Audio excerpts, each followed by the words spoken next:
você está entrando na área de transferência da Gigahertz. Esse é o 435º episódio patrocinado pela ExpressVPN e apoiado pelos nossos queridíssimos mais detêncios lá em gigahertz.fm/apoio. O pessoal que recebe a edição sem edição, que deu quase 1 hora hoje de papo pré-gravação aqui. A gente falou de comentário de internet, falou de sotaque, minha experiência com um saque do Cazaquistão, sobre Doctor Who, séries e filmes, foi de tudo aqui no papo, no pré-gravação. Eu sou o Marcos Mendes e tenho, claro, assim como toda semana por aqui, o Rambo, mas por uma terceira semana seguida temos um convidado especial que está substituindo o Coca. O Coca não pôde gravar, tá em missão secreta, mas está de volta aqui, Arthur de Vigir, do Era do Pixel, do Bom Dia Tech. Bem-vindo de volta. Aí. Olá, muito obrigado. Boa, bacana ter você aqui de volta em uma semana mais calma, depois do agito todo de WWDC, e na parte de entretenimento que você, por conta do Era do Pixel, também a gente tava falando até um pouquinho disso antes aqui da gravação, e pós-lançamento de Switch. Você comprou já Nintendo Switch? Já tá jogando? Já tá chegando? Como é que tá?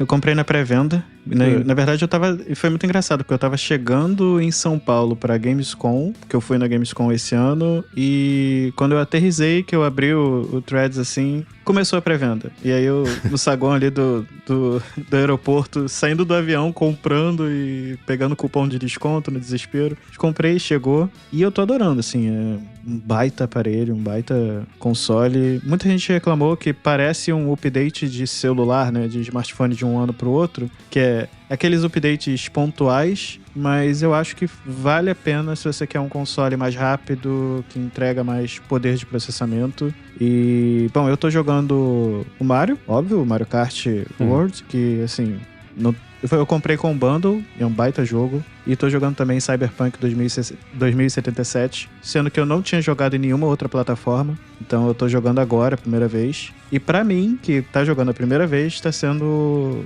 fantástico. Eu vi gente falando que tava injogável, não sei o que.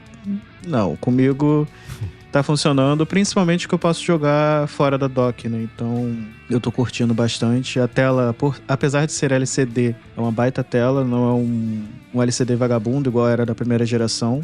É um LCD muito bom.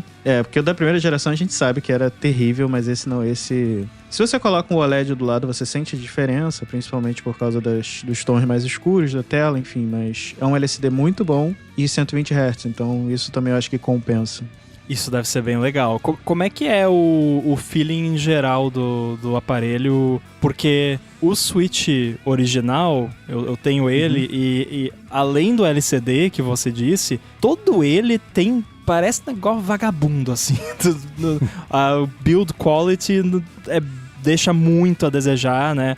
Tanto é que quando eu vi o lance do controlezinho lateral ali, que é magnético e tudo mais, poxa, eu dei pulos de alegria, que eu pensei, não vai parecer que eu tô quebrando o negócio toda vez que vai botar e tirar o negócio. Como é que tá isso aí? Cara, como eu falei, pra mim é outro console. O pessoal fala muito desse update pontual, eu discordo, porque, cara, a construção dele é muito boa. Eu acho que o preto, aquele cinza grafite dele, engana muito, porque dá um ar mais premium, né, pro aparelho, e a pegada dele é muito boa. Ele tá maior do que o 1, e era uma coisa que eu fiquei com muito medo, né, falei, caramba, eu gosto desse tamanho, mas, tipo, parece que fica melhor na mão, tem uma pegada melhor, e a qualidade dele tá, assim, de construção muito melhor mesmo. E quanto ao imã, eu não uso muito destacado, né? Mas às vezes eu fico brincando com o imã ali só pra ter a sensação. É quase isso, porque é muito bom. Ele realmente fica bem preso. Não tive problema de ficar solto. Eu vi algumas pessoas tendo esse problema que fica um pouco... Tem uma leve mexida ali, não aconteceu comigo. E eu tô esperando chegar o Pro Controller 2, né? O novo Pro Controller, que também estão elogiando bastante. Falaram muito bem desse controle. Mas, assim, no geral, pra mim tá sendo... Foi uma baita aquisição, assim. Pra um console portátil... É claro que aí vai ter as limitações dele, né? O gráfico não é 100% absurdo. Não, ele é um console portátil, no final das contas. Eu sei da limitação dele. Eu comprei já tendo isso em mente, né? Mas eu tô gostando muito. Poder jogar o Cyberpunk deitado na cama, nossa, maravilhoso. É bizarro como a Nintendo é a Apple dos games, né?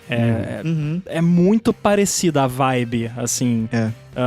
litigiosa, né? Assim, lança o negócio ali com o mínimo necessário para custar o que custa e entregar uma boa experiência. E a experiência é sempre legal. O negócio ali pode até ter os defeitos dele, mas você se diverte. É uma parada bacana. Pra quem gosta, né, obviamente. Mas assim, o que eu gritei, assim, eu e o Rafa tava assistindo, acho que o vídeo do MKBHD sobre ele, eu falei, cara, é muito a Apple, que é tipo, o Switch original já tem a versão OLED. Aí eles vão lá e lançam a versão 2 e não tem versão OLED. Então, pra quem tem a versão OLED, vai fazer um upgrade e vai estar fazendo um downgrade ao mesmo tempo, né? No geral é um upgrade, mas é um downgrade de tela, tecnicamente. Então isso é muito tipo de coisa que a Apple faria. É o exato tipo de coisa que a Apple faria. Eu tive a primeira geração, só que a tela dele deu problema e eu peguei um OLED pra mim. Porque eu jogo Pokémon, gente, então não tem como fugir, tem que ser Switch. A tela dele deu problema, tipo, ela existia. Basicamente. Ela é um problema. Do dia pra noite a tela tava toda marcada. Assim, na horizontal, assim, cheio de riscos. E aí eu comecei a pesquisar. Parece que é um problema que acontece por temperatura. Só que eu moro no Rio de Janeiro, então se temperatura é um problema, vai ser um problema. Vai ser sempre um problema. Mas... E aí quando chegou o Switch 2, eu botei do lado do OLED. Realmente, você sente uma pequena diferença, mas... A qualidade tá muito boa, assim. É uma qualidade realmente que me surpreendeu. Eu não esperava tanto pra um LCD. E já deve, provavelmente, dá pra imaginar que eles vão lançar mais pra frente um Switch 2 sim. com tela OLED. Apple. Então, né? Daqui a 2 anos. Daqui a 2 anos, Isso que eu ia perguntar. Né? Do primeiro Switch, que é de 2017? 16. Tá. Eu acho que o OLED vem em 21, talvez. Que foi quando, depois da pandemia, eles tiveram problema de fabricação, que eles não conseguiam atender a demanda, enfim. Eu lembro Veio disso. um pouquinho depois da pandemia. Mas estão falando algo em torno de 2 anos para vir um OLED. Eu não pretendo trocar. Falou a pessoa antes de trocar, como sempre. Mas... Que 2 anos de conversa. O Arthur do futuro tá trocando, né? Mas eu não... Assim, a tela realmente me surpreendeu. Os 120 Hz eu acho que é uma coisa que faz uma diferença, né? Acho que a única reclamação que eu tenho foi algo que eu vi... Não me lembro se foi no... Não me lembro qual foi o site que eu vi reclamando. Uma coisa engraçada. A ventoinha dele tem um cheiro muito forte de plástico dos anos 90, sabe? É muito engraçado isso. Será que ainda é temporário? Quando ele começa... eu acho que quando ele começa a esquentar, ele solta um cheiro ali de plástico, assim. É o cheiro da China. De início. É quase isso. É quase o cheiro da China. Mas, assim, já tá bem fraquinho. Mas eu tô curtindo mesmo. Com certeza eu vou comprar o Donkey Kong Bonanza, que teve trailer hoje. Teve uma direct sobre ele hoje, que também tá bem legal o jogo. Mas me surpreendeu positivamente. Mas quase tudo solta um cheirinho, né, quando é novo, assim, eu lembro do meu estúdio display quando era novo, porque ele tem ventoinha, não faz barulho nenhum, mas né? Então ele tá pegando coisa que tá dentro dele e jogando pra fora. Sempre tem algum lubrificante, alguma coisa que veio da fábrica que vai emanando, e aí eventualmente isso para, né? Mas não era um cheiro ruim, era um cheirinho de carro novo, cheirinho de coisa da Apple. De tipo plástico isso. com graxa. A borrachinha dos AirPods Pro tem um cheiro muito ruim quando é nova. Eu não sei se vocês também repararam. Não reparei. Que acho que ninguém compra tanto AirPods Pro que nem eu, né? Porque eu tomo banho com eles. Você sabe a safra pelo cheiro. Isso aqui é repousado AirPods Pro lote 2019. Esse foi o Ming que fez. Não, mas e uma outra coisa que é muito parecido com a Apple são os acessórios, né? Você compra e aí fica se coçando pra comprar um acessório, né? E eu olhei e comprei o controle, já comprei uma capinha que tá vindo da China também, já comprei a case, já comprei... Enfim, esse é que é o problema. Nunca é o É um esquema console. de pirâmide. Sempre.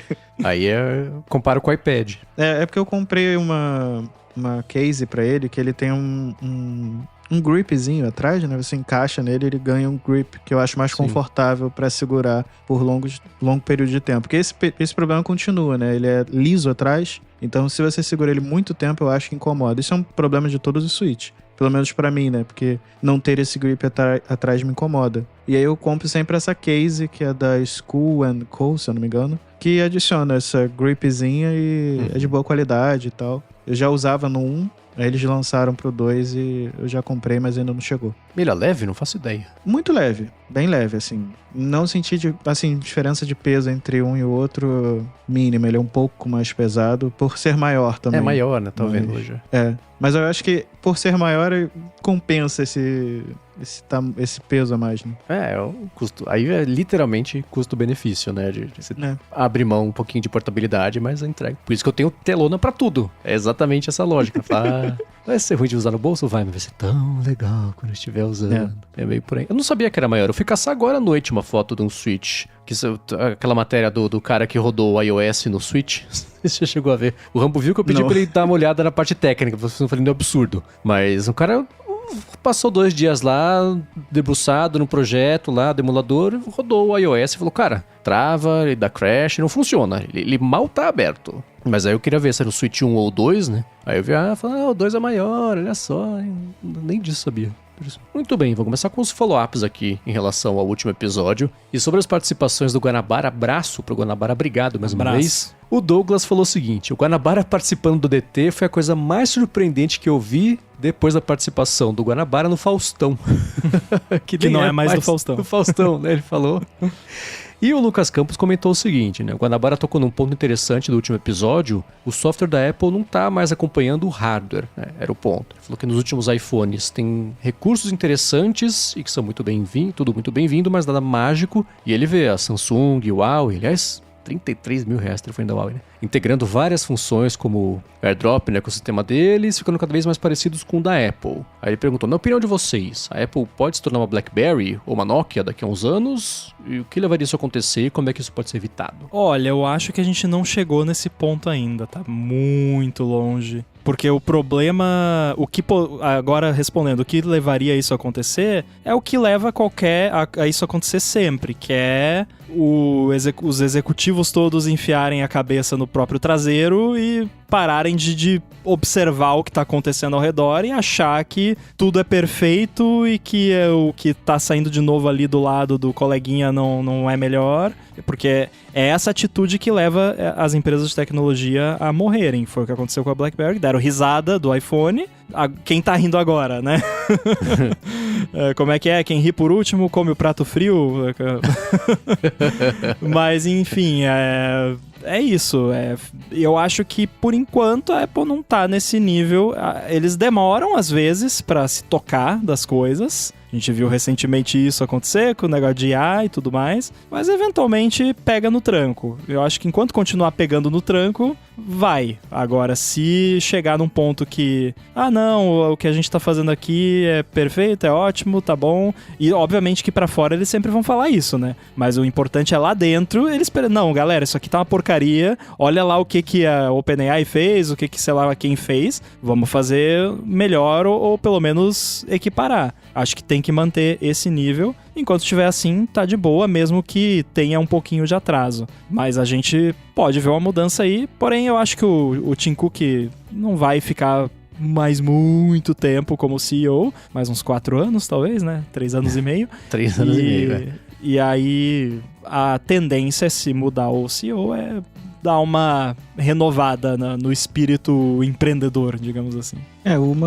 Todo ano a gente vê alguma matéria do Apple's Doomed, né? Que Apple está acabada. Toda vez que tem um lançamento. Quase toda semana a gente vê algo assim. Eu também não acho que ela esteja perto de uma Nokia ou de uma BlackBerry. Acho que ela tá mais para um próximo sucesso do que uma próxima Nokia, sabe?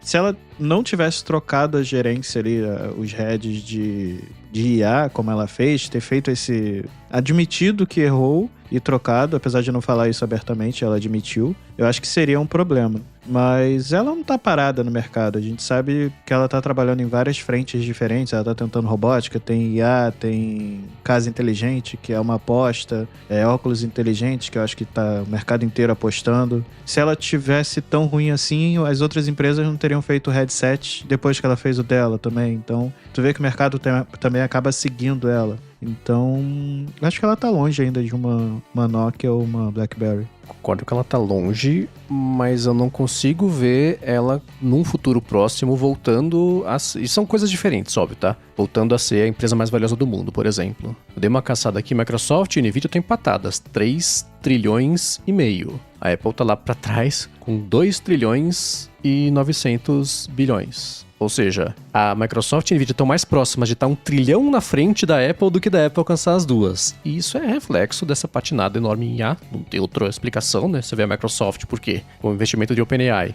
Tá acabando essa história. Mas a Nvidia, por motivos óbvios. Eu acho que até o smartphone deixar de ser a central da vida das pessoas... ela tá segura. Não vai ser pra sempre. Tudo que tá aparecendo de novo ainda é acessório do telefone. Mesmo óculos, e precisa de uma casa pra funcionar, né? É muito útil no computador, mas as pessoas vão seguir usando coisas de... Então, acho que quanto a isso tá ok. O problema é quando, daqui a muito tempo, o mundo passar a olhar pro smartphone como a gente olha pra mouse. Hoje a gente usa, a gente defende trackpad, sabe? É um commodity nesse nível pra ser um acessório pra te deixar fazer outras coisas e ele, o que é meio irrelevante. Aí vai ser um problema, porque nisso eu acho que o comportamento é um pouco de...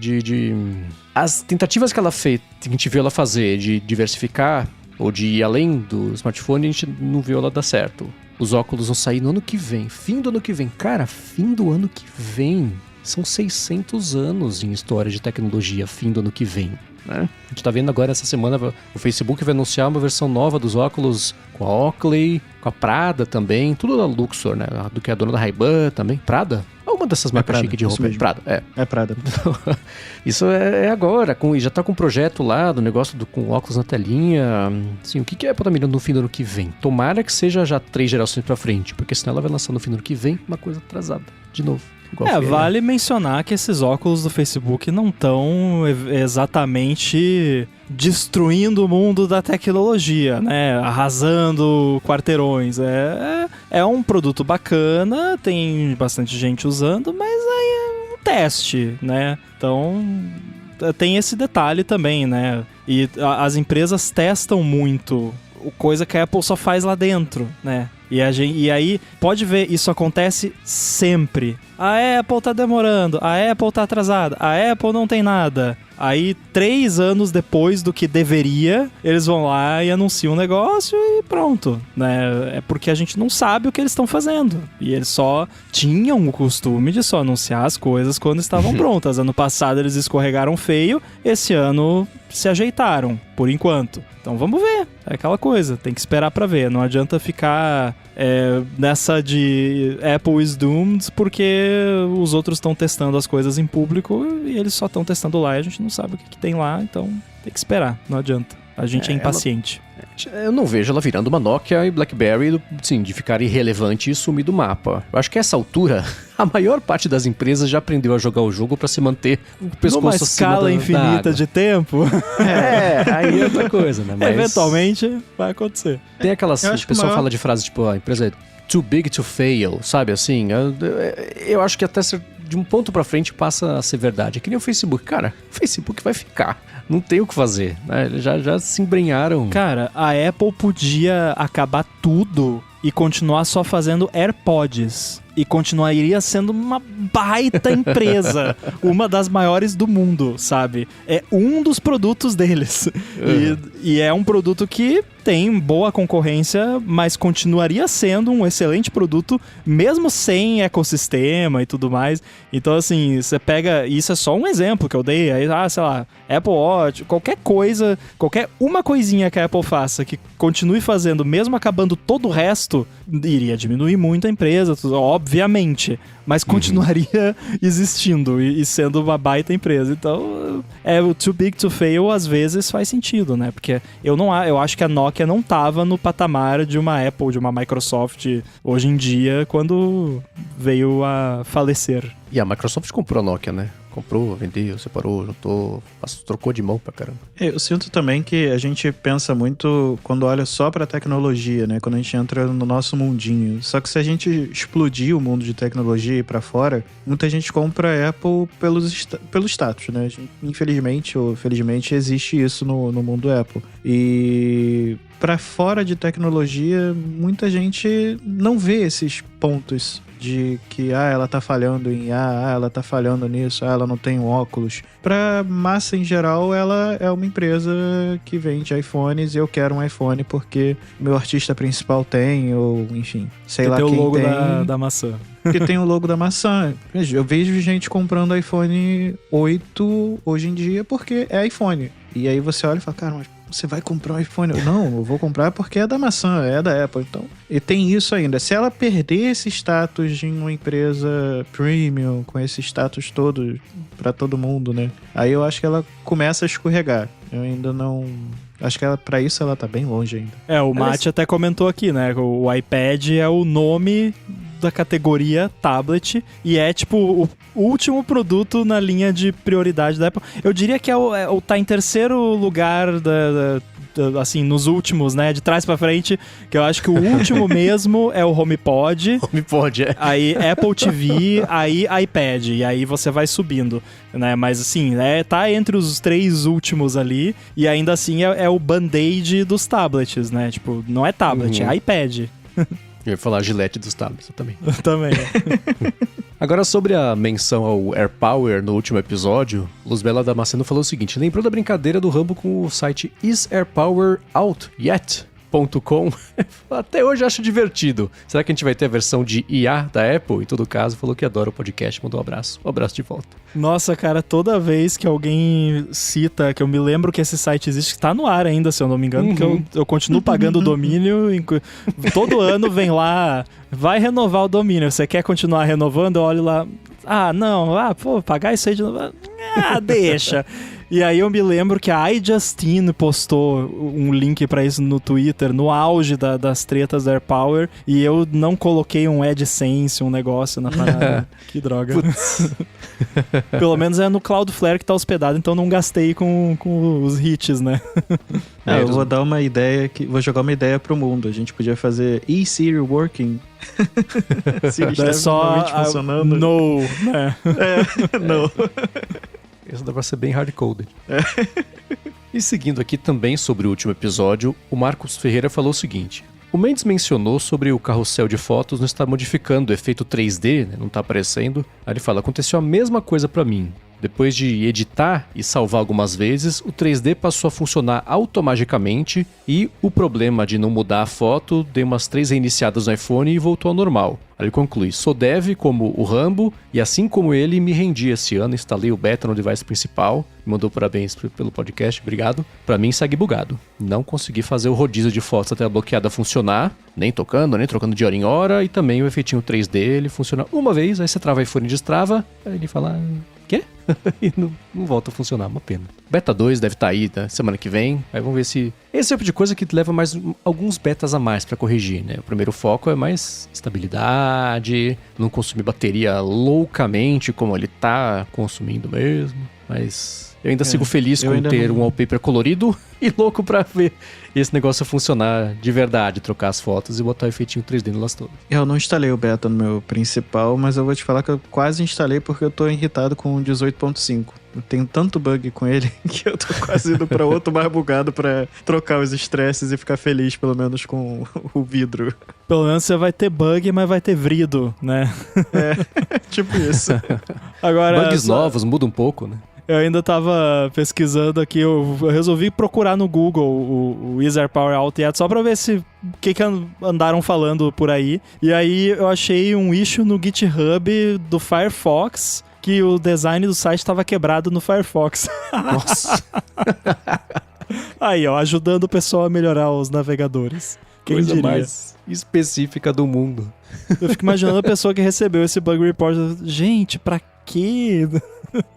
Lá se vai meu dia. É o tipo de passar pro estagiário. Uhum. Agora, na semana passada, eu acho que isso entrou só na edição sem edição. Então, vou quebrar uma regra aqui para trazer um update de um assunto que eu trouxe, que é o seguinte. Eu uso um serviço de rastreamento de tempo chamado Toggl, que é T-O-G-G-L. Super bom, exceto que ele não tem um app. Ele é um serviço web para eu cadastrar os horários que eu faço, cada coisa, tem os projetos, as tarefas dentro de projetos, super bacana. E como ele não tem um app próprio, existe um app chamado Timery, que é muito bom, que ele é só uma roupinha de aplicativo para o sistema do Toggl. E o Toggl mandou um e-mail na semana passada e falou, escuta, você faz parte de um grupo de usuários que usa muito aqui o que a gente oferece e por conta disso agora você vai ter que... Você passou de um limite que a gente vai estabelecer aqui e vai ter que pagar. Falei, legal, qual que é esse limite? Eles falaram assim, não vamos falar. Falei, como assim? Igual imposto de renda. É, exato, né? Isso aí você tem que ver com o desenvolvedor do app. Falei, mas ele... Deixa pra lá, né? Eu até brinquei, falei com o Rambo, com o Coca essa semana. Eu sei que o pessoal que liga pra Timer é mais neurótico que eu. Então vão comprar essa briga por mim. Alguém vai lá, aí mandaram e-mail essa semana. Então, fez tudo errado. Desculpa, você mandou e-mail pra gente perguntando. A gente escolheu aumentar os limites. Vamos sim fazer um jeito de administrar os limites. A gente vai fazer agora só em setembro, não começa a valer a partir de amanhã. E é louco como as empresas de tecnologia ainda cometem esses erros, né? Como é que você anuncia? Assim, a primeira pergunta que vão te fazer é, tá, qual que é o meu limite? A segunda que vão te fazer, como é que eu sei se eu estou no limite ou não? Você falar, sei lá? Não. Como que isso acontece, né? Agora, só pra explicar aqui, porque eu sempre achei muito bizarro esse negócio do Timery precisar da API do Toggl, tipo, não é só, aí tô sendo idiota aqui, né, porque nunca é só, mas assim, não é só horário, começou, terminou, tá aqui, não é só isso? Pra que precisa de um serviço terceirizado? O app não podia calcular isso no Mac e salvar num banco de dados ali e pronto? Cara, assim... Tem sincronização e tudo mais, né? Isso eu entendo, mas ok. O resultado final é só eu saber de que horas a que horas eu fiz cada coisa. Mas no dia a dia, por exemplo, comecei o timer, esqueci de parar. Eu vou dar o stop, eu preciso entrar lá e voltar na hora da parada e o timer seguinte da tarefa que eu já emendei uma coisa na outra, tem um botãozinho lá de começa a partir da hora que eu parei. São funçõezinhas de dia a dia, de usabilidade, que o cara tem que se dedicar só a fazer isso. E, cara, você sabe, cada usuário é um edge case pra esse tipo de coisa. E se eu pudesse... O papel do Timery é fazer isso, né? Tipo, alguém desenvolve o aplicativo Timery para medir essas coisas. Por que o back-end tem que ser um... Sabe? É isso que eu não entendo. Porque tudo bem que lidar com data, hora... Eu sei, eu não tô falando que é fácil. Não é fácil. É um problema complexo. É um problema muito difícil de resolver. Não é muito difícil. Existe uma complexidade envolvida. É chato, é complexo, mas não é rocket science. Aí, tudo bem, tirando essa questão, que tudo bem, já funciona assim, ok. Eu tô olhando aqui, porque aí eles divulgaram os limites. E aí eu quero a ajuda do Giva pra ver o que você acha. Porque aqui, free plan users will remain at 30 requests por hora. Nossa. Cada request não é nada. Tipo, cada segundo do seu timer ele manda um request pra você tá estourando 30 requests. Quantas tarefas novas você começa ou termina por hora? Mais de 30? Parece pouco pra algumas coisas, mas pra isso não me parece pouco, né? Tipo, se ele vai... Esse timer, ele comunica com o Toggl e ele fica fazendo essa requisição. É isso... Mas não precisa ficar, só tipo... front-end pras APIs de registro do Toggl. Passou 10 segundos. Requests. Passou mais 10 segundos. Passou mais 10... Não deve ser assim, né? Deve ser, tipo, quando você começa uma tarefa, ele manda um request. Quando você termina a tarefa, ele manda outro request. Eu não sei como eles estão contabilizando isso, aparentemente nem eles. Porque Assim, 30 requisições por hora significaria que eu teria tido que fazer um registro no banco de dados a cada 2 minutos. Eu passaria mais tempo fazendo isso do que trabalhando, mesmo num dia agitado, né? Um dia muito louco. Uma pergunta meio besta, talvez. É que eu agora que eu parei pra pensar nisso. Como que você configura o timer pra usar o toggle? Você foi lá na sua conta do toggle e gerou uma chave de API? Da login por dentro do toggle. Não é nem API, Então é isso! É isso! Não é... E o limite não é pra você, é pro timer. Esse que é o problema. Por isso que eu fiquei na dúvida, por isso que eu perguntei. Parecia pouco, dependendo do que for. Porque aí se você tiver um app, digamos que o timer tem a chave de API do timer que ele usa pra se comunicar com o toggle. E aí, claro, ele autentica como você, porque você logou lá. Mas aí se o timer... eu tô confundindo um com o outro. É se difícil. O toggle... eu lembro qualquer Toggle é a API. Se o toggle tá contabilizando os requests como um todo do app, aí, obviamente, se o app tem 10 usuários, já vai estourar esse... Mas aí eu não sei como que ele tá contabilizando isso. Se tem uma cota por usuário ou uma cota por app, ou não sei. O screen time do Mac, do iPhone, não tem uma API? Ele não poderia usar isso ao invés de usar o toggle? Poderia, mas não... Mas nem precisa disso. Tipo, o timer, ele detecta que app você tá usando e tudo mais? Não. Então... nem precisa de screen time, nem precisaria disso, um banco de dados SQL local. É só isso que ele precisa. É mais simples do que a gente tá imaginando. Eu achei que fosse algo muito mais complexo. Eu aposto que o timer só existe ele é o AirBuddy desse cara. Eu falei assim, cara, faço eu esse app então. E aí ele fez. E aí funcionou, e aí deu certo, aí tinha mais gente que precisava disso. O Mike Hurley deu uma ajudada, que o Mike Hurley também tava precisando de uma coisa dessa. Eu uso porque eu descobri por conta dele. E virou o negócio do cara. E olha que louco, né? E aí tá até o problema de plano de negócio da existência da internet. Eu pago o Timery, tipo R$60 por ano, sei lá, é baba. Por quanto que eu uso, que é o dia inteiro, todo dia, sim, barato. Eu não pago nada por Toggle.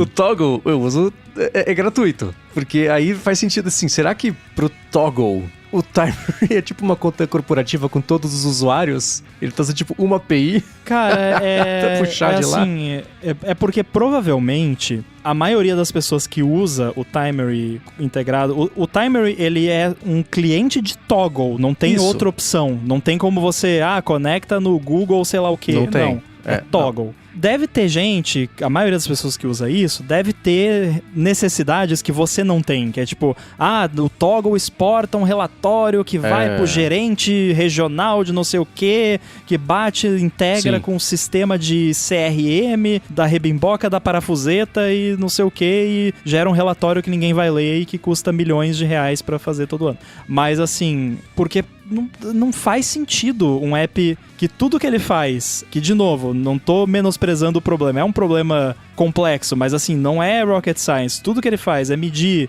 você marca lá, comecei, aí você marca, terminei, e aí você tem a opção também, não, eu terminei, mas na real eu terminei, não foi nesse horário, foi um pouquinho antes. Não é o fim do mundo isso. Mas, cara, isso pensa no quanto você conhece de usuários neuróticos com as coisas. E coisa de timer é uma loucura. É que nem o pessoal de e-mail. Eu dei um exemplo de coisa. Assim, eu tenho certeza que eu não uso 3% do que ele oferece. Então, mas aí é que o que eu tô querendo dizer é que deve ter alguma solução pra quem não usa nem 3%, entendeu? Porque isso aqui me parece que pra você é usar um canhão pra matar uma mosca. É isso que eu tô dizendo. Tem toda uma complexidade que não precisa, sabe? Porque eu tô tão acostumado com esse canhão já. A gente que é programador, tem dois tipos de programador. Tem o programador que quanto mais complexidade, mais interessado fica, e tem programador que vê um negócio desse e fica, mas cara, pra quê?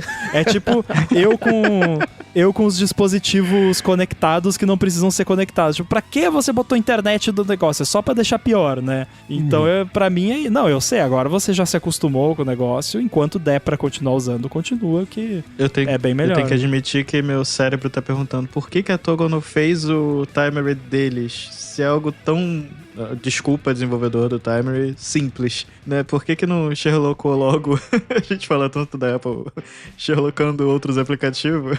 Fica uma lição que eu já falei aqui 1 milhão de vezes. Eu não começo nenhum projeto que não tem futuro se a dependência dele morrer ou mudar a política de API ou coisa. Então, eu não faço app de Mastodon. Tudo bem que Mastodon, a probabilidade disso acontecer é mínima, mas assim, eu não faço nenhum app que é só um front-end para uma API de terceiro, porque isso é você pedir pra se ferrar. O Christian Selig, coitado, eu adoro ele, mas ele fazia o app lá do Reddit maravilhoso, eu adorava o app. Eu parei de usar o Reddit depois que morreu, porque não dá pra usar o app deles, e você vai usar na web, no iPhone ele fica enchendo pra você instalar o app, e aí se você não instala o app, tem coisa que você não consegue ver, porque tem que instalar o app. Enfim, e aí, o que ele foi fazer logo depois? Um cliente de YouTube pra Vision Pro.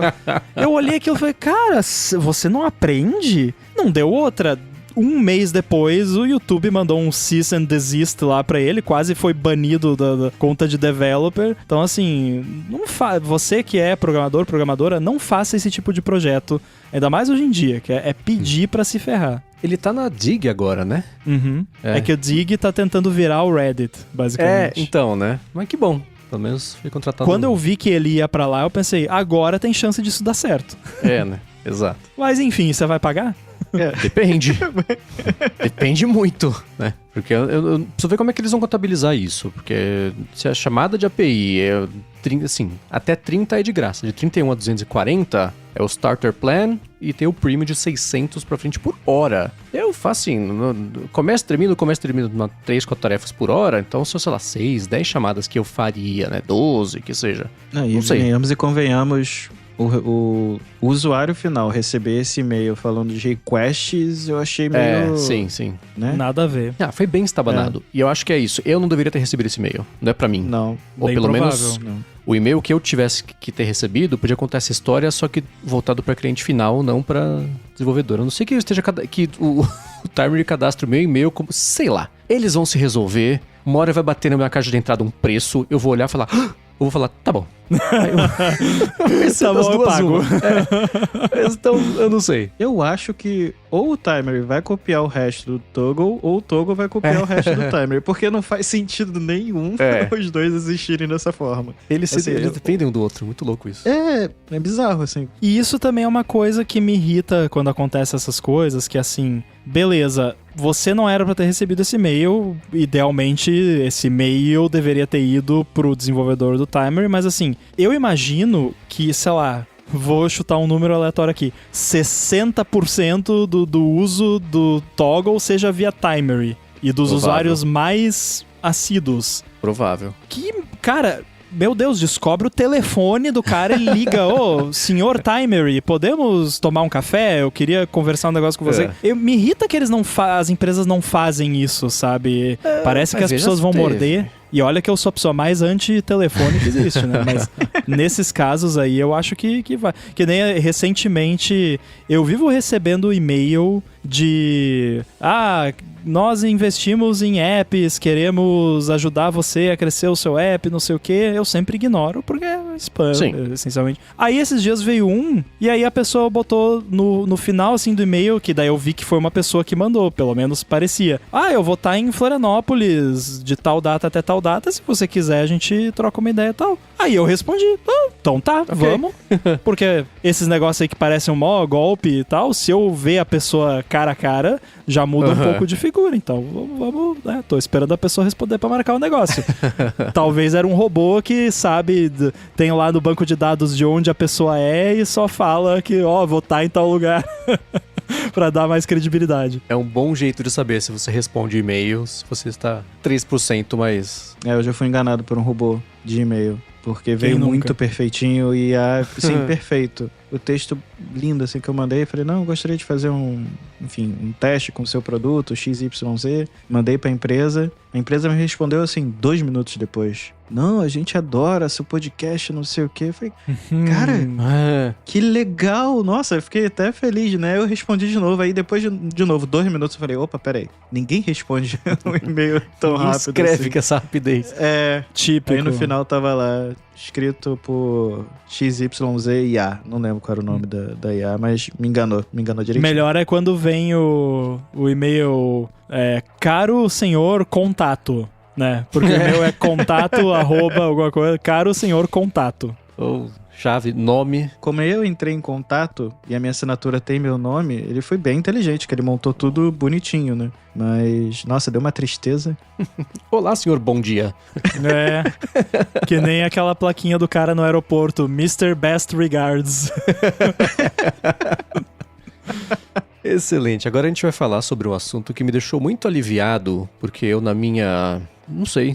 meu modo nihilista de lidar com algumas coisas, estava com os meus dados genéticos expostos. Já falou sobre isso aqui, 23andMe é o assunto. Mas antes de falar sobre isso, eu vou agradecer a ExpressVPN, que está mais uma vez patrocinando a ADT e segue oferecendo um mês de graça para você experimentar o serviço e 3 meses de bônus se você assinar o plano anual em expressvpn.com/ADT. E se você tem uma vida muito móvel, você precisa assinar a ExpressVPN porque os seus dados estão em risco. Você não sabe como é que está a segurança, de propósito ou, por acaso, a coleta de dados do que você faz, servidores que você acessa, os serviços, o que você trafega, quem você é. Então você devia poder proteger isso. Você protege com a ExpressVPN, fica tudo criptografado e nem ela sabe o que está acontecendo com os seus dados, com a sua conexão, né? E para streaming é muito bacana usar a ExpressVPN, porque dependendo do país que você usar para se conectar e acessar o serviço de streaming, você vê o catálogo desse país, que é diferente do que tem no Brasil. Eu vejo isso todo dia, assim, na Apple TV aqui da minha casa, que você pode colocar direto na Apple TV, ExpressVPN, e para ver como é fácil colocar não só na Apple TV, mas no seu iPhone, no computador, no roteador de casa direto se você quiser, na TV também, dependendo do modelo, faz o seguinte, vai em expressvpn.com/ADT ou usa o cupom ADT no checkout, ou então clica na descrição aqui do episódio, já cai com o cupom aplicado e testa por um mês, e se você assinar o plano anual, você ganha 3 meses de bônus. Uma última vez, expressvpn.com/ADT. Muito obrigado a ExpressVPN pelo patrocínio de mais esse episódio do podcast e pelo apoio a toda a Gigahertz. Valeu! Valeu! Muito bem, há muito tempo eu fiz o teste de cuspir no potinho e o 23andMe mandar pra mim os meus tratos genéticos, etc. Meu irmão tinha feito, meus pais fizeram também, o Rambo fez também. Você fez também, Arthur, não? Não, mas quase fiz por causa de vocês. É um teste genético que virou moda, eles patrocinaram muitos podcasts na gringa, além dos Estados Unidos tinha em alguns lugares da Europa, em Portugal tinha, eu vi quando fui pra lá. Aí a empresa faliu. Antes de falir, dava pra ver que eles estavam em sérios apuros. Começaram a fazer parceria com farmacêutica, o que eu até comentei aqui na época, assim, se for pra ajudar, que bom, né? Mas são seus dados genéticos, é pior do que vazar sua biometria, vazar seu código-fonte. Se vazar seu rosto, já é ruim, mas vazar o código-fonte aí é um problema, né? E a gente viu eles passarem por outros problemas do tipo, o painel, o conselho inteiro pediu demissão ao mesmo tempo num dia, porque eles já tinham sacado que a empresa estava a caminho do buraco e foi pro buraco. Eles abriram um pedido de, tipo, recuperação judicial, tem um processo parecido nos Estados Unidos, e aí eles iam leiloar os dados da empresa, o que incluía, óbvio, os dados genéticos de todo mundo. O Rambo, pessoa responsável que é, fez o óbvio que tem que se fazer nessa situação. Segue o e-mail do tipo, aqui está o seu aviso de que vamos leiloar seus dados genéticos. Se você não quiser que isso aconteça, clique aqui, baixe tudo e delete os seus dados. Eu olhei e falei, depois. Aí eu acabei não fazendo. Detalhe, pessoa responsável que sou, eu não cliquei no link que veio no e-mail. Eu abri a minha conta, loguei manualmente, porque vocês sabem que eu não clico em link de e-mail. Ok, bem sinalizado. Aí rolou o primeiro leilão, teve um vencedor. Foi anulado o leilão. Ia rolar um segundo leilão com os mesmos compradores. Aí aos 45 do segundo tempo, a Anne Wojcicki, que é a irmã da Susan Wojcicki, que foi CEO do YouTube por um tempão, ela faleceu até de câncer no pulmão faz um ano e pouquinho. Ela comprou a empresa de volta dela mesma. Ela fez o contrário do Elon Musk. E a 23andMe vai voltar a ser dela, ela assumiu todo o prejuízo que eles estão devendo e etc. Ela é uma das cofundadoras, né, da 23andMe e com isso, ela, por meio de uma organização sem fins lucrativos, vai voltar a ter o controle da empresa. Aí, olhando isso, eu falei, tá, ok, né? Eu fico mais tranquilo, porque, pelo que me parece, ela é do time dos good guys da história. E a empresa sob ela, apesar de a parte administrativa não ter ido bem, a parte responsável, toda começou a dar ruim, tava indo bem. Eu fiquei mais tranquilo, sabia? Ela comprou por $305 milhões, o que é pouco se você considerar, de novo, né, dados genéticos de uma porcentagem pequena, mas uma porcentagem da humanidade.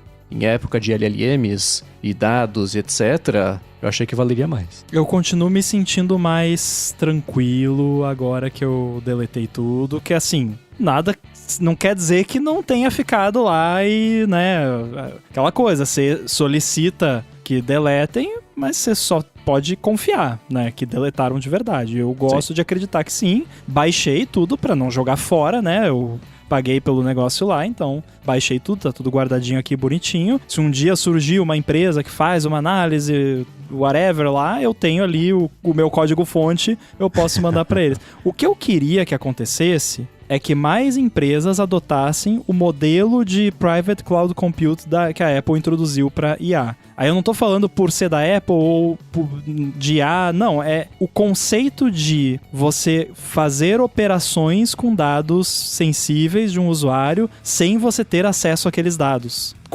E garantindo isso da melhor forma possível, o máximo que dá. Porque não é nada é 100% garantido, mas 99,999. Porque eu penso assim, por que tem que ter um arquivo TXT lá no servidor da 23andMe com o AA, BB, CCC, DDD, EE lá do meu código genético? Pra mim é assim que parece.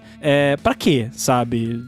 Não tem necessidade. Então, até comentei com o Marcos, faz um esquema que eles têm lá o meu código genético criptografado com uma chave que só eu tenho, uma parte derivada dela, eles têm a outra parte. Quando eles quiserem fazer algum estudo novo que vai me trazer algum benefício, eles pedem a minha autorização, eu entrego uma chave para eles que tem um tempo de duração limitado para eles fazerem a análise que eles querem fazer e depois eles não têm mais acesso aos meus dados. Eu tô simplificando absurdamente aqui, mas daria para fazer. Não é rocket science. Se pá, é mais simples do que fazer o timer. Então, né, assim, eu acho que a galera tem que começar a adotar esse tipo de prática, até porque, assim, olha quem é que tá, né, como é que tá a situação governamental nos Estados Unidos agora. Daqui a pouco vai lá, tem que entregar todos os dados de todo mundo que você tem aí pro FBI colocar no banco de dados deles. Sem exceção. Acabou, sabe? Um juiz mandou a OpenAI guardar as conversas do mundo inteiro porque o New York Times não gostou que eles estavam copiando matéria do New York Times. O New York Times tem mérito? Tem, mas... sabe, proporções, né? E por que eles têm como guardar? Porque eles têm essa informação. Se eles não tivessem... Então, a melhor garantia de privacidade é o dado não existir, não estar armazenado. Ou estar armazenado de uma forma que só o usuário final tem acesso a ele por via criptográfica. Eu acho que as empresas têm que começar a adotar essa prática. Eu, por exemplo, tô assim, qualquer coisa que eu faço de serviço online que vai entrar dado que não é meu, eu não quero ter acesso àquilo. Eu evito ao máximo, é só tudo com criptografia e o mínimo possível de informação porque é liability, assim, as empresas estão brincando com fogo com esse negócio de ficar capturando coisa e ainda mais material genético, né, que é super tenso. Então, porque a gente nem sabe o que dá pra fazer direito com isso. Que dá pra fazer alguma coisa agora, mas e daqui 10, 20 anos, o que vai dar pra fazer com essa informação? A gente não sabe, né? Me assusta um pouco não ter tido nenhum velho babão que virou e falou: gente, vocês vão leiloar realmente os dados genéticos de milhões de pessoas? Não teve uma Estados pessoa, Unidos. Um senador... Enfim. Eles não têm proteção de privacidade nenhuma, basicamente. É muito digital. Assustador, assim, você pensar nisso. Que claramente, quando eles nasceram, talvez eles não pensassem em um dia leiloar os dados genéticos das pessoas, mas que isso ia virar uma commodity era a ideia deles desde o início. Mas é bem assustador ter essa possibilidade, né? Afinal de contas, foi o que vocês falaram. Imagina uma IA treinada com seus dados, daqui a pouco o ChatGPT vira pra você e fala: você já foi no médico hoje verificar essa sua dor de cabeça? Então, assim, não é algo legal, né? O que eu fico mais empolgado dessa história toda é o que vocês tocaram sobre como esses dados daqui a 10, 15 anos, o que vai dar pra fazer com isso, né? Que vai ser muito interessante. Se hoje os LLMs já conseguem associar mais dados do que os humanos tinham capacidade de fazer em tempo recorde, com a evolução dessas coisas todas, e a medicina andando de mãos dadas já faz tempo, antes de ser o boom de IAs e LLMs, né? Uma coisa que eu tenho conversado muito sobre isso com muita gente que sabe do que tá falando lá no IA Sob Controle. A gente entrevista muitos médicos, muitas médicas, e cada um que eu falo eu fico mais empolgado do que eu tava na entrevista anterior. Nessa semana a gente falou com um médico, um cardiologista também, e ele falando sobre... Ele trouxe um ponto interessante, né? Sobre a parte positiva e a parte ruim, não só da dependência, mas da confiança de médicas e médicos em IA, quando o assunto nem sempre a IA vai acertar no que ela falar. Esse é um outro ponto que a gente deixa para outro dia. Mas jogar esses dados genéticos num DNA GPT daqui a uns anos para ele fazer o que a OpenTree fez, basicamente, com crowdsource, né? A gente falou algumas vezes aqui, quanto mais gente fazia o teste e respondia o questionário do tipo: você gosta de café? Você gosta de coentro? Isso aqui tem cheiro de sabão ou de, sei lá, poeira pra você? E eles iam achando tendências genéticas que tinham correlação, ou causalidade, ninguém sabe, com os tratos que eles iam encontrando, né? A cada, sei lá, 3 meses aparecia, que deu que pela sua genética identificou que você tem uma probabilidade maior de talvez não gostar de doce. Sei lá, eles iam encontrando isso aos pouquinhos, né? Mas era meio na orelhada. Você pegar esse dado crowdsourced do código-fonte da humanidade pra achar tendências genéticas, eu acho que é daí que vai sair muita coisa. E por isso que eu acho que esses dados que eles têm valem bem mais do que $300 milhões. Mas aí, sou só eu estimando e tô no hype aqui da IA, talvez. Mas eu acho que eu tenho a mesma impressão de que vale muito mais do que $300 milhões, tanto foi que ela comprou de volta. Ela deve ter olhado e falado: o quê? Isso aqui, 300 milhões? Me dá, devolve. Né? Porque com certeza vai surgir 23andMe AI agora, com todos esses dados sendo cuspidos de bonitinhos, com mais informações, enfim. É bem provável que isso aconteça daqui pra frente. Exatamente. É claro que pra quem tiver impressões sobre isso, já sabe, né? gigahertz.fm/feedback. Agora a gente vai fazer o seguinte, tirar o atraso aqui das perguntas que vocês mandaram pra gente ao longo das últimas semanas, porque a gente teve episódios bem ocupados com o pré e o pós WWDC. Vocês podem entrar em gigahertz.fm/feedback e mandar suas perguntas. Quer saber, sim, assistência técnica para isso tem o próprio ChatGPT, tem o Google, né? Mas quer saber o que a gente acha sobre alguma coisa, investigar alguns assuntos, isso a gente faz aqui ao final de cada episódio. E foi isso, por exemplo, que o Ronit Peterson fez. Ele falou assim: qual LLM vocês assinam e por qual motivo? Eu assino o ChatGPT por causa da memória dele. Eu acho a memória dele muito boa. E eu me acostumei. Eu tenho que admitir que é preguiça de tentar trocar para um outro. Eu sempre testo e acabo voltando para ele. Provavelmente eu vou usar o Gemini muito em breve, porque eu tô fazendo faculdade, então eu tenho direito ao 1 ano e meio, mais ou menos, né, de Gemini de graça. Mas tá difícil de largar o ChatGPT, porque ele me conhece bem. Tá tudo organizadinho em projeto, ele sabe meu estilo de escrita, então tá sendo difícil largar, mas devo testar o Gemini daqui pra frente também. Esses dias eu pedi pro O3 fazer um negocinho pra mim lá de código, e já spoiler, eu também assino o ChatGPT. E aí no Chain of Thought dele lá eu vi ele...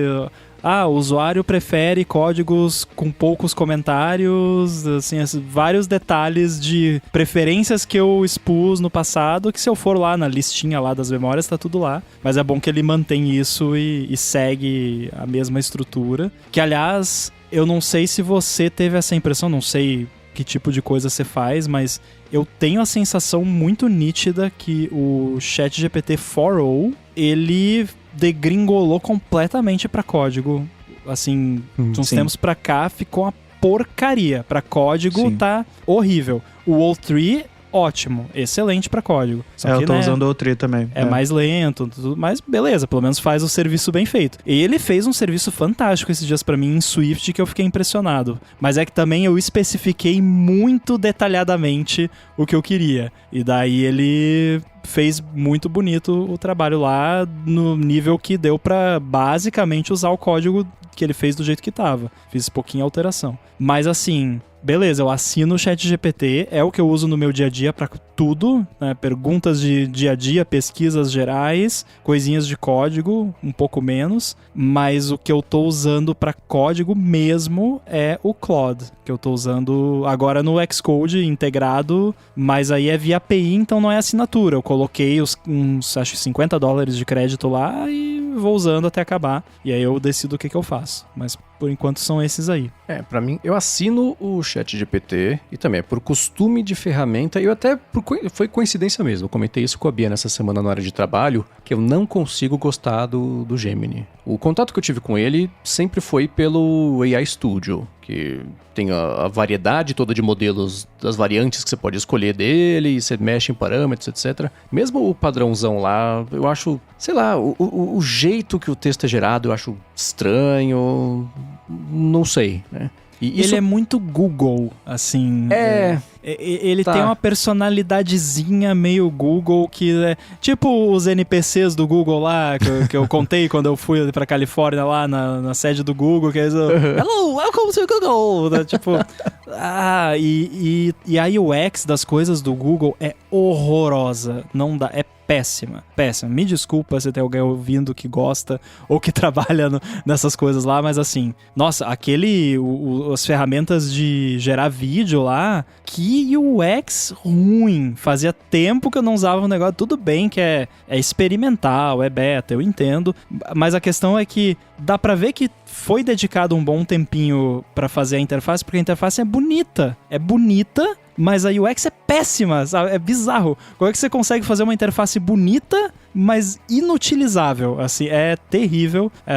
Então, eu desculpo o rant, mas eu não consigo usar quase nada do Google, porque pra mim a UX de tudo é terrível. Acho que a única coisa que se salva é o Gmail. O Gmail, na web, eu uso de boa. E o Gmail é uma boa comparação, né? Porque assim como tudo que acontece no Google, ele deu certo meio por acaso, foi crescendo meio pros lados, fora de controle, era que eles foram ver, tinha milhões de pessoas usando, e como é que se arruma? Aí chegou agora, como é que tá, né? Tanto que faz o quê? 3 anos? 4 anos, não sei, o tempo tá muito doido, mas botaram as abas, né? Promoções, importante, tipo, isso é recente no Gmail, né? Por outro lado, eles pelo menos sempre foram muito bons, na medida do possível, pra spam, o que importa, né? Eles resolveram, né? Mas eu concordo especialmente sobre o AI Studio, é uma tragédia de usabilidade, você entra ali, você não sabe pra onde olhar, aí você clica na janela que abre o tamanho dos modelos, é um pop-up com um menu com colunas, é muito estranho, é muito acostumbrado. Né? O negócio de vídeo lá, daí eu coloquei uma ceninha a mais no meu vídeo, e aí eu não gostei, daí eu queria tirar aquela cena. Eu não faço... Não sei como é que tira. Eu cliquei em todos os botões que tinha na tela. Cliquei com o botão direito, que eu esqueci que no browser clicar com o botão direito não faz a mesma coisa que no app. Cara, eu não descobri como tirava. Daí tem que voltar pra lista, daí deletar. E até agora eu não entendi o que quer dizer adicionar o negócio a uma cena. Tipo, bota os quadrinhos ali, eu digito o que eu quero e vai botando um quadrinho depois do outro. E se eu não gostar de um quadrinho, eu boto um xizinho em cima que eu clico e deleta. É tão difícil isso, sabe? Desculpa, mas é que é muito ruim mesmo.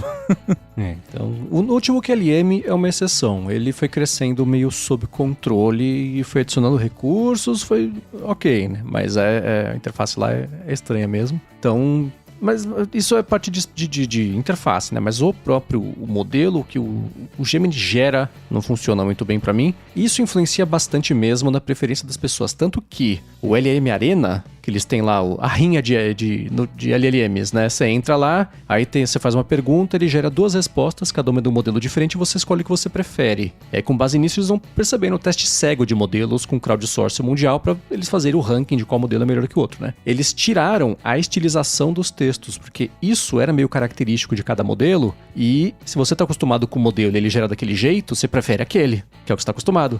O papo de sotaque que a gente falou antes até da gravação do episódio oficial aqui, né? Então agora o texto é um texto corrido sem muita diagramação, não, sem muita formatação. Então isso influencia. E é por isso que eu sou muito igual o Arthur, assim. Tô acostumado lá com o ChatGPT, ele tem...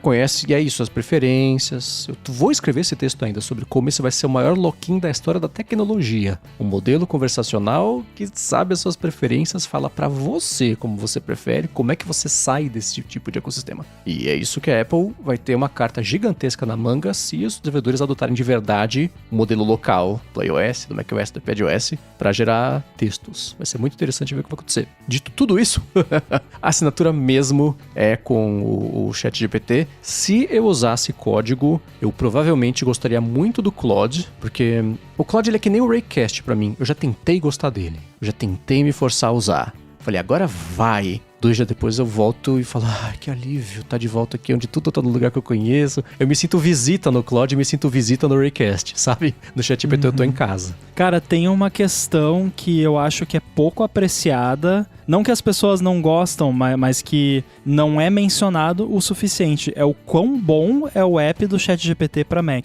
É impressionante como é bom esse app. Total. E é um app nativo, feito em SwiftUI, em grande parte, pelo menos. E, cara, é um app excelente. É um app de Mac... É o melhor app pra Mac que foi lançado nos últimos 5 anos, eu chuto, assim. Porque é um app de Mac, de verdade, bonitinho, funciona, usável, não tem como querer algo melhor. Então é outro ponto também. Eu ouvi dizer que o Claude parece que agora tem um app pra Mac também, que eu vi algumas pessoas elogiando. Não sei, vou procurar, ver se eu descubro, mas... sempre que eu penso app pra Mac de negócio de IA, eu já penso, é um negócio Electron ali, né? Cara, o do ChatGPT é excelente e é um dos pontos que me faz também continuar usando ele, porque tem aqui Option espaço, abre a janelinha do ChatGPT e eu escrevo. E não só isso, algumas coisas de comportamento da janelinha eu acho muito boas. Por exemplo, o Option espaço aparece esse snippetzinho, basicamente o texto, para você digitar uma caixinha pequenininha e aparece por cima do conteúdo que você tem aberto, mesmo que seja uma coisa em tela cheia, mesmo que seja com uma tela dividida. E se você trocar de spaces... mas se você trocar de space, a janela aparece por cima do space novo também. Isso é ótimo para quando você está trocando muito de contexto na conversa que você quer ter. E se você quiser, assim, com a Option espaço, a janelinha não vai ser suficiente, precisa abrir a janela inteira mesmo. Aperta um Return, o Enter, pá, ele abre a janela completa. E uma coisa que, assim, é óbvio por que dá certo, mas funciona muito bem é o seguinte, porque o problema do update é o quê? Para aplicativos que você usa de vez em quando, você abre o app, aí você começa a usar e fala assim, tem um update, você fala, tá, agora eu vou usar, eu não vou fazer o update agora. Aí você termina de usar, você fecha. Aí amanhã você abre, tem update. Então fica nesse loop. O que acontece com o aplicativo do ChatGPT? Você tá digitando, manda a pergunta. Aí ele fala, escuta, tem um update. Quer fazer enquanto eu penso na resposta? A resposta não vai ser perdida. Muito ele bom. Atualiza o aplicativo em 3 segundos e abre de novo de onde você estava, você vê a resposta. Assim, eu fiz essa cara, sabe por quê? Porque os meus apps todos pra Mac são desse jeito que você falou. Abre e, tem um update aqui, seu idiota. Agora que você quer usar o app, surpresa! Quer usar o app? Não, tudo bem que não é obrigatório update e tudo mais. Mas, assim, não é rocket science, pela milésima vez, isso aí que o ChatGPT faz. Mas por que eu não faço nos meus? Porque dá um trabalhinho e tipo... Cara, é uma coisa tão bacana e eu preciso inclusive anotar pra fazer isso aí em todos os meus apps, porque é realmente, assim, só mostra ali num cantinho, e o detalhe, ele só mostra... Ele já baixou o update tá engatilhado. É só apertar o gatilho. Aí você bota update, ele, pisca, já voltou atualizado, porque já tá tudo baixado, já tá pronto. E eu tenho quase certeza que eles usam o Sparkle também por trás, que é o que todos os apps pra Mac fora da App Store usam. Eu vou fazer isso aí nos meus apps também, porque realmente é um exemplo de sisteminha bem feito de update. Total. Eu tava me forçando a usar o Gemini e tava acontecendo exatamente isso que você falou, Marcos. Tipo, caraca, quando eu volto pro ChatGPT parece que eu tô em casa. Tá tudo ali, tudo organizado. Outro que eu tava tentando usar era o Manus. Eu tentei muito usar. Até vi algumas pessoas comentando que deixa rolando um processo de noite e no dia seguinte vai ver lá o resultado, mas eu também não entrou no meu fluxo, não. Eu tô tentando ainda. É um que eu tô me forçando a usar. Mas talvez eu tente usar mais o Gemini por causa do... que vai ser gratuito pra mim. Vou pegar de graça, óbvio. Dá direito também a 2 TB lá no Google Drive, mas até agora tá difícil. E eu uso muito a conversa com o ChatGPT. E eu já me acostumei com o áudio, enfim. Até isso já entrou no meu fluxo. Então. Cara, tá aí uma coisa que eu não uso. O negócio de falar com a IA ou uso de muito. vídeo.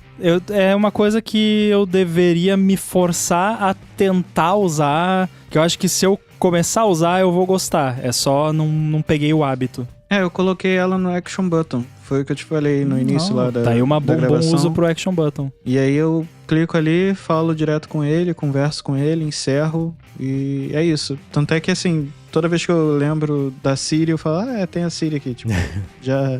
Uma pena que ele não consegue executar ações no iPhone. Se eu não me engano, da Perplexity consegue executar mais ações do que ele, mas, de novo, é costume, eu não consegui usar o da Perplexity pelo app deles. Legal que agora no iOS 26, com a action lá de Use Model, você pode rodar um shortcut, pegar o output dele e filtrar por um modelo e falar, decide aí o que você quer fazer. E inclusive eu não sabia disso, eu descobri essa semana fuçando lá que o output desse use model no shortcuts, ele pode ser estruturado também. Então você pode botar lá que você quer que a saída seja só true ou false, por exemplo, para você botar um if depois e fazer alguma coisa. Então dá pra você imaginar as doideiras pra fazer com isso aí, mas daí reduz um pouco a necessidade de ter uma IA que fala com o negócio que executa ações. Agora, em contraste, o app da Perplexity pra Mac é muito ruim.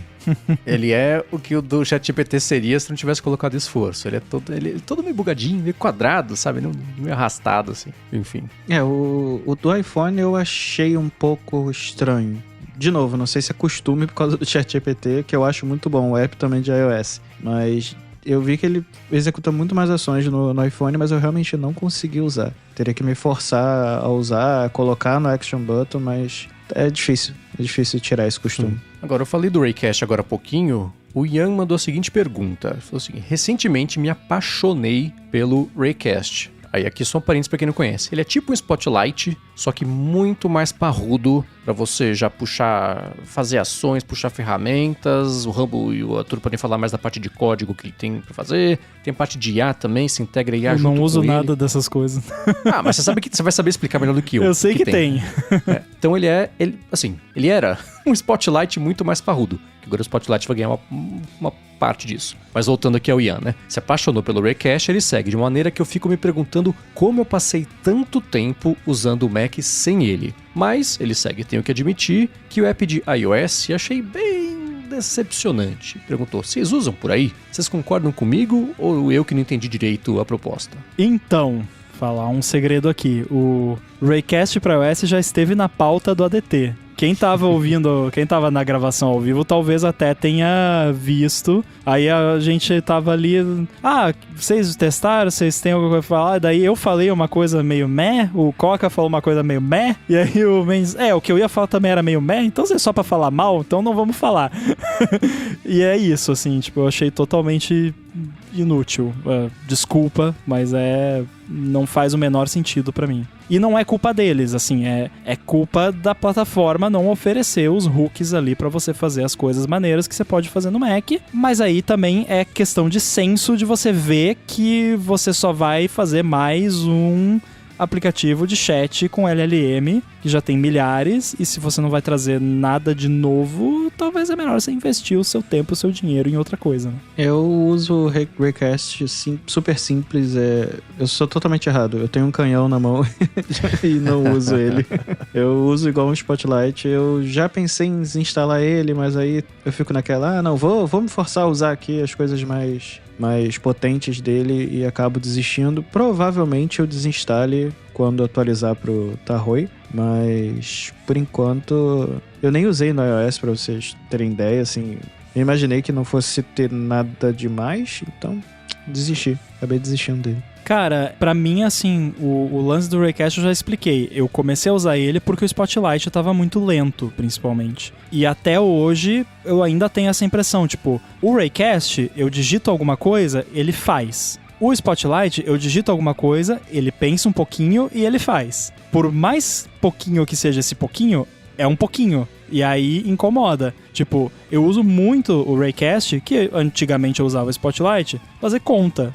1 mais 1 vezes direto. Eu não abro a calculadora no Mac, exceto quando eu vou usar o modo programador lá, que tem o binário e tudo mais. Mas assim, conversão, converter de Celsius para Fahrenheit, de metro para pé, de conversão até de tipo bytes em... Você escreve bytes em KB. Ele transforma conversão de segundos para minutos, de minutos para segundos. Coisa que programador faz o tempo todo, assim.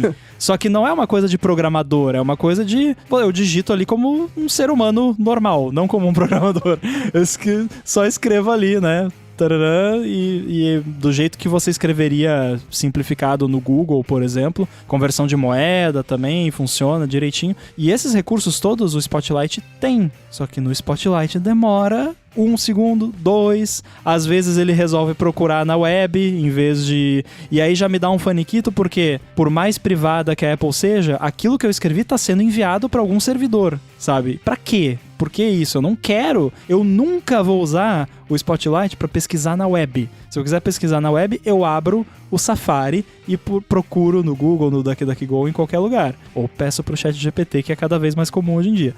Mas assim, não dá.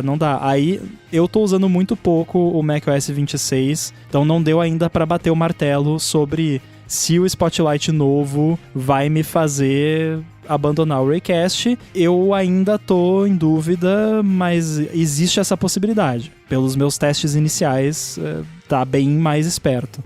A minha impressão sobre o app de iOS foi bem parecida. É aquele app, assim... E eu tenho muita simpatia pelo Raycast, mas eu nunca consegui... Não encaixa, Tem não até vai, amigos né? que usam. Exatamente, né? E o app de iOS é por limitações do sistema, mas eu abri e pensei, que pena. Porque na prática, o app meio que não faz nada, sabe? E foi uma decepção, porque a hora que vai chegar no iOS, a gente pensou, bom, eles vão ter um motivo para estar lançando e sendo poderosos como são no Mac, eles vão mandar muito bem. Aí saiu, tipo, né, o Christian Selig ali desconstruindo um app, um agregador de LLMs. Então você pode usar o da Meta, você pode usar o da Mistral, você pode usar o ChatGPT, tudo a partir dali você faz snippets. Você pode fazer um atalho de o texto que eu jogar aqui, você já cospe como um tweet pra mim. Esse tipo de coisa que legal que dá pra fazer. Mas quem tem essa necessidade provavelmente já tava fazendo isso direto. Então, eles têm... A ideia de você agregar tudo num lugar só é muito boa. Pra quem estiver disposto a se sentir visita no lugar novo até acostumar pra fazer uma coisa que já tava resolvida lá de qualquer jeito, entendeu? E é uma coisa tão, tipo...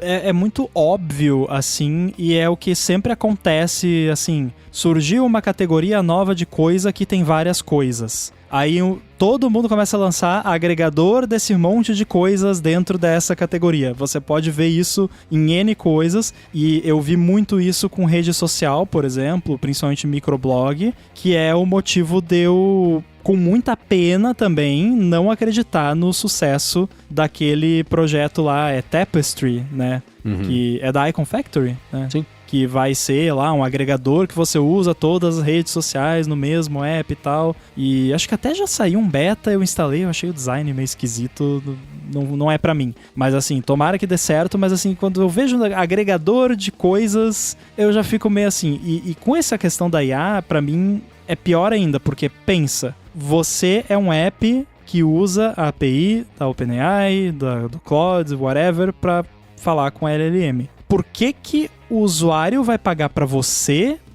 pagar para o outro, pra usar o negócio dele? Porque o usuário vai ir direto lá. Mas a OpenAI não oferece, se não oferece, daqui a pouco ela vai oferecer.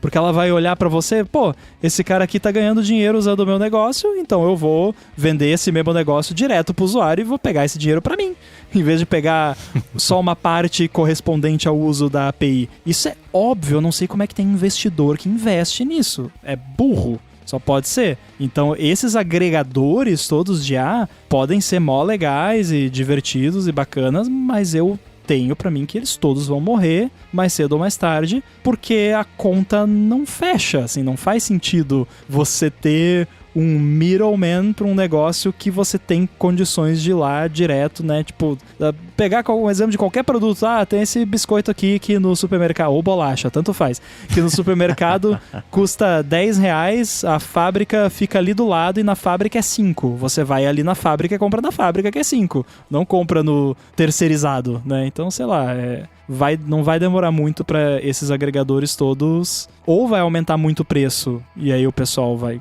começar a ir embora, ou não vai mais fechar a conta e vai deixar de existir. Acho que era algo que o Raycast já imaginava também que podia acontecer até com eles, né? Do Spotlight ficar mais inteligente e por causa disso menos pessoas usarem ele. Eu vi muita gente reclamando disso no Threads, falando, nossa, a Apple copiou, matou mais um app, enfim. Mas eu vejo como uma evolução natural do Spotlight, né? E eu inclusive também comecei a usar o Raycast por causa disso. O Spotlight estava muito lento pra mim em algum momento, não lembro quando. Mas eu acho que eu vou até... Eu quase fiz aqui durante a gravação, mas eu fiquei com medo de explodir o Mac. Então depois da gravação eu vou desativar ele e ver como é que tá o Spotlight de novo e testar. Mas era algo que, assim, não é um aplicativo que tenha uma vida muito longa. O que eu achei diferente um pouco essa questão do Spotlight, porque eles foram muito além do que a Apple normalmente vai com essas coisas. Uhum. Fizeram uma parada muito mais power user do que eu esperaria, porque geralmente quando eles integram coisas que já existem de apps de terceiros, eles fazem uma versão mais basiquinha, mais simplificada, mas essa que eles fizeram no Spotlight, eu achei que foi realmente num nível... Overpower, né? Uhum. Num nível vamos matar o Raycast. E aí tem a parte chata, que até o Mendes postou a respeito, que assim, vai ter permissão para acessar o clipboard no macOS que nem tem no iOS. Aí eles vão lá, colocam um gerenciador de clipboard no Spotlight e ao mesmo tempo, entre aspas, matam todos os outros gerenciadores de clipboard, essencialmente bloqueando a habilidade deles fazerem o que o Spotlight passou a fazer. Isso é o típico... Isso é fogo, né?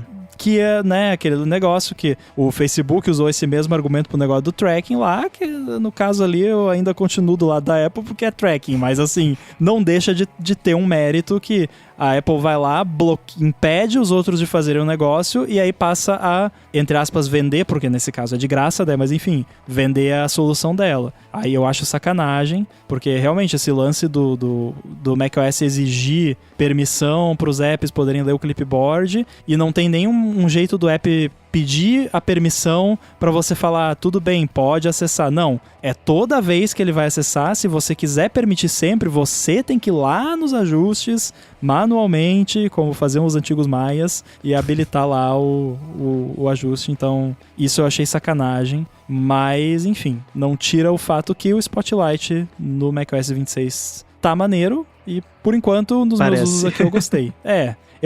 Eu gostei, nos 5 minutos que eu usei eu gostei. Vamos ver o resto agora. Eu acho que se o Alfred, o Raycast foram pegos de surpresa com o fato de que o Spotlight vai ficar melhor, essas empresas estão pior que o 23andMe. Porque isso, assim, cada WWDC que isso não acontecia, eles pensavam, bom, beleza, a gente tem só mais um ano agora. Porque era inevitável. Esse sou eu. Então, né? Se sair um AirBuddy nativo, você não vai ser pego de surpresa, né? Você sabe que você tá sujeito. Esse ano teve bastante coisinha, inclusive. Tem vários recursos do AirBuddy que eu tô olhando. Isso aqui no macOS 26 eu vou deixar desativado por padrão, porque é meio irrelevante, né? A não ser se a pessoa prefira desse jeito, mas enfim. Mas nenhuma surpresa. Então, o que eu acho que, apesar de que vai pegar uma parcela de usuários que fica só no básico, Eu acho que a maior parte das pessoas faz o caminho oposto, que é o seguinte: nunca tiveram contato com... Eu vou falar de... Hoje postei um texto falando disso. Com um administrador de área de transferência. Né? O histórico de coisas que você copiou. Eu uso o Keyboard Maestro. O Keyboard Maestro tem lá um desses. Eu deixo, 600 coisas que eu passei pra área de transferência. Fica tudo lá. Se é uma semana mais tranquila, coisa que eu copiei faz 2 semanas, eu consigo buscar ali e eu pego arquivo, foto, texto, fica tudo lá. Maravilha. Eu não digito nada em formulário sem antes copiar. Porque se o Safari der crash, se der errado, passo a parte do formulário, eu tenho lá o histórico, tudo bonitinho. É muito bom. O do macOS, pelo menos por enquanto agora no primeiro beta, vai ter. Só que com prazo de 8 horas de validade do que você copiar. E pra acessar ele não é tão conveniente também, né? É o comando espaço, tem que ir lá Isso eu acho que eles vão mexer um pouco com a usabilidade. É comando espaço e aí você tem que apertar um número no 2 ou 3, alguma coisa assim. Só de... Conforme as pessoas forem tendo contato com isso, se acostumando com a ideia de um Clipboard Manager e forem se deparando com o teto normal de uma função que acabou de chegar no iOS, que bom que ela não é profunda igual o que é o do Keyboard Maestro, por exemplo, acho que elas vão se sentir interessadas em ir atrás de um Raycast, de um Alfred. É um caminho mais longo, tá? Vai ter gente que vai desses apps pro nativo, mas eu acho que o caminho oposto ele acaba compensando mais. Especialmente se as empresas forem espertas e passarem a investir nas funções que vão fazer falta no nativo para usuário não power user, que o power user já conhece. Ele já testou, ele já escolheu, ele usa ou não usa, né? Mas eu acho que é essa ponte que eles vão ter que fazer. E aí é até melhor do que era antes. Porque era muito distante a ideia de um Clipboard Manager, de um atalho de teclado lá, comando espaço, SM, send message. E as pessoas vão se acostumar com isso. Você acostuma, você apresenta essa possibilidade para as pessoas. Exatamente. É que nem quando a Apple colocou os sonzinhos ambiente no sistema, e aí o carinha lá que faz o Dark Noise falou, pô, que bom, porque agora as pessoas vão ver que que isso é uma opção e vão ficar enjoadas das 5 opções que tem no sistema e vão ir procurar uma opção. E, se eu não me engano, ele falou que depois que a Apple colocou esse recurso, os downloads do app dele aumentaram em vez de diminuir, porque trouxe awareness, né, pro recurso. Eu tava olhando aqui no Paste, que é o que eu uso pra gerenciar o clipboard, o dele eu deixei 2 semanas, o histórico. Eu também. E eu não existe a menor chance de eu abandonar ele pro Spotlight, porque a interface dele é 1000 vezes melhor, fica a barrinha embaixo ali, fica o ícone do app, a corzinha do app, você pode criar como se fosse pastinhas que aí você pina certos snippets, é o que eu chamo de text expander de pobre, né, que é tipo, eu só vou ali e pego. Uma dúvida, não sei se vocês já chegaram a testar no macOS 26, é se ele coloca nesse histórico de clipboard se você copia, por exemplo, uma senha no OnePassword, se fica ali, porque isso seria um deal breaker pra mim, inclusive um problema de segurança, na minha opinião, porque o Paste, por exemplo, por padrão, se ele detecta que é uma senha, ele não copia, mas eu fui ali e coloquei manualmente nos apps pra ele ignorar o OnePassword e o Keychain Access.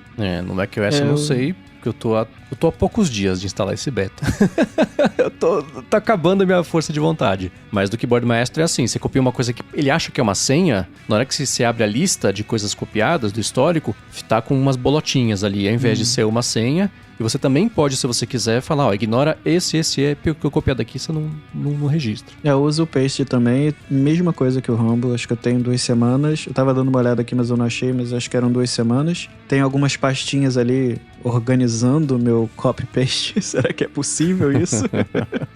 Mas ele é outro app que tá no fluxo, assim, eu tenho o atalho Command Shift V, que aí eu exibo essa barrinha de baixo para eu ver todo o histórico, né? E fazer as pesquisas, enfim. Eu acho que eu não consigo viver sem isso. Toda vez que eu pego um Mac novo e... É a primeira coisa que eu faço. Eu tô um Command C, eu abro o Command Shift V, eu falo, por que não tá funcionando? Então já tá no meu fluxo de trabalho. É mais um que eu também não vou deixar de usar, não. Follow-up em tempo real, ele não copia, não coloca coisa do OnePassword no histórico. Então eles já cuidaram disso. E para finalizar o episódio de hoje, a gente vai responder uma pergunta que eu achei bem interessante do Matheus Fontes. Falou o seguinte: minha namorada faz moda e falou que tem uma máquina de costura com IA que custa R$7.000 praticamente. É a Jack A5A. Ele falou que uma sem IA custa R$2.000. versus 7 mil dessa com IA. Aí ele falou, a IA serve para saber qual tecido quer e para falar para você também o controle de velocidade, coisa que qualquer um, disse ele, eu não saberia fazer, coisa qualquer um sabe fazer. Ele falou, eu em 1 hora aprendi a fazer isso, você pesquisa no Google. E esse relato me fez pensar, ele conclui, quais coisas vocês viram que tem IA que é só para aumentar o preço? Vocês acham que isso vai virar uma nova bolha do .com? No sentido de ter muita coisa mais cara só por ter IA e daqui a pouco essa febre morre? Não no sentido da IA ser inútil no dia a dia, mas só de passar mesmo o boom e essas empresas ficarem meio de mãos abanando. E aí? Tem muita coisa que surge que é só hype e que morre e parece que vai ser a coisa mais incrível depois do pão fatiado, né? E daí vira nada. IA não é uma delas. Mas existe muito hype em cima de IA, parte dele justificado, grande parte dele só hype. A tecnologia vai perdurar, o que a gente usa de ChatGPT, essas coisas, não vejo isso deixando de ser relevante. Agora, esse negócio de ficar colocando IA em tudo que o Matheus falou, é temporário. E sim, é uma bolha, porém bolha é uma coisa muito específica, né? Não que também não tenha uma bolha de IA, eu acho que tem e vai estourar eventualmente. Esse monte de agregador aí que eu falei, que os investidores estão colocando bilhões no negócio que é só um wrapperzinho da API da OpenAI, isso tudo vai, quando estourar essa bolha, vai por água abaixo. E aí o pessoal vai falar que tá vendo, IA vai morrer. Não, os projetos ruins com IA vão morrer. E aí ruins no sentido econômico financeiro. Como aconteceu com a bolha.com. A internet não deixou de existir, mas um monte de negócio que existia só porque tinha .com no nome deixou de existir, porque não fazia o menor sentido. É difícil transmitir como era essa época hoje em dia, para quem não percebeu isso, não conviveu ou não estudou a história e tal, mas era tipo, eu vou fazer um site sobre essa garrafa. Vai ser garrafadotedlaço.com e as pessoas vão comprar stickers. $1 bilhão pra você. Era assim o negócio. E hoje em dia, qualquer pessoa com boa lábia e com marketing bem feito consegue vender uma ideia que envolve IA para investidor e encher o rabo de dinheiro e daqui a pouco vai falir, inevitavelmente, ou no mínimo não vai trazer o retorno que o investidor esperava e vai dar errado. Vide Rabbit R1, né? Que o cara migrou de NFT para IA e continuou com o mesmo modus operandi, enfim, era só marketing, basicamente. Tem gente que tem a habilidade de vender para investidor, e essa é a habilidade da pessoa. Não é criar um produto maneiro, não é criar uma empresa rentável, é vender ideia para investidor e fazer dinheiro com isso. Adam Newman, da WeWork. Mais um exemplo. Tem N exemplos, então... E tem isso em todos os ramos, inclusive deve ter no ramo da máquina de costura. Então a gente vai ver muito produto, assim como tem os produtos com internet, smart, né? Que eu vivo reclamando aqui, que bota smart só para cobrar mais caro. E, tipo, a minha cafeteira da Nespresso mais nova que eu tenho é smart. Você tem um app e ele não faz absolutamente nada. A única coisa que você usa o app é para quando você vai fazer manutenção na cafeteira, para colocar ela no modo lá de limpeza, para passar ali a água e coisa. É só pra isso, pra mais nada. Eu achei que ia ter algum negócio que você controla ela pelo aplicativo, ou que ela tem estatísticas ali de quanto café você tomou. Nada, é só pra dizer que é smart pra cobrar mais caro. Tem literalmente um ESP32 dentro da cafeteira, que é um chipzinho ali de $2 que você compra em qualquer lugar. Então, sim, relaxa, basicamente... a próxima versão dela vai ser com IA. A sua próxima cafeteira vai ter IA. Ela vai te dizer tudo isso. Passa o café, sai uma vozinha de dentro. Que café cheiroso, né? Então, Matheus, você tá certo. O seu comentário aí sobre bolha, sobre colocar IA só pra cobrar mais caro, é bem pertinente. A parte do muito serviço, muita empresa se vende como IA, quando na verdade é só uma API da OpenAI que tá com uma instruçãozinha customizada no ChatGPT, que tá fingindo que é um negócio, é muito real, né? Quer testar isso? Sabe o que você faz? Próxima vez que cair o ChatGPT, procura uma dessas ferramentas. Não vai estar funcionando também. Olha o que teve de coisa. Teve um negócio que a gente descobriu, lembra? Quando caiu o ChatGPT uma vez. Ih, tá vendo? É o Chat... que foi? Era uma outra IA, se eu não me engano. É verdade. Mas eu não lembro o que era agora, mas rolou. Rolou já isso aí. Tá, isso é uma coisa. A segunda coisa, não sei exatamente IA falar que é IA. Quando, né, o Rambo falou, né? Quando é um if, fala que é IA, né? Tem coisa que já usava... Ou um indiano trabalhando de casa. Teve um negócio da Microsoft, né? Que foi enganada, contratou uma empresa de IA que na verdade era um bando de indiano trabalhando ali. Exatamente. Então é recente isso. Sei lá, a escova acho que é da Philips. A Philips sempre teve escova de dente. E ela tinha lá um sistema que observa como você escova os dentes com acelerômetro para dizer, por exemplo, na parte interna superior da arcada está passando pouco tempo no lado direito. Isso dá para medir, né? Agora eles vendem como? A escova de dente com IA. Né? Assim, é óbvio que eles têm que fazer isso. Né? A minha escova tem isso. Eu adoro a escova, ela é muito boa, mas eu não uso o app. Porque não precisa. A gente usa o app por uma semana. Aí depois fala, tá, já entendi. Né? E desiste. Então tem tudo isso. E sobre, por exemplo, da explosão da bolha do .com lá, o Pets.com é o exemplo mais famoso. Eles são tipo a WeWork da época da explosão da bolha do .com lá nos anos 2000, né? Fizeram campanha com a agência da Apple do Think Different. Levantaram, Chat Day, tipo, $12 milhões. Em um ano faturaram 600 mil. Faliram no fim do ano. E eles são um exemplo máximo, que eles engambelaram todo mundo, pegaram a grana, passaram o chapéu, quando 12 milhões era muito dinheiro, né? Como há 25 anos isso, que horror, né? Então, a gente já tá vendo isso acontecer. O EIPIN foi exatamente isso, exatamente. Dinheiro, investidor, botaram o banco, a campanha feita com a agência grande comercial que faz barulho, durou um ano, fechou, vendeu por partes para HP. Você quer derrota maior do que essa? Então já tá acontecendo.